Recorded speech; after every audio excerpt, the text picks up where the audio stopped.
orang dulu bila cerita tentang melepas batuk di tangga, peribahasa bahasa Malaysia, bukan batuk. Ini batuk. Batuk sebenarnya tidak ada pemegang. Ini gayung. Batuk kosong ini aja. Tempurung, you letak, you ambil air. Tetapi biasanya orang dulu dia buang merata di tangga.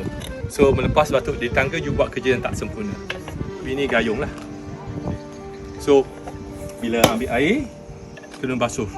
Kenapa nak cuci? Biasanya satu kotoran lah. Satu dulu dah banyak spirit. So they have to clean out. So naik ke rumah pun, bila sampai ke rumah, biasanya masuk ke pintu, kita tunjuk. Biasanya banyak pintu yang rendah.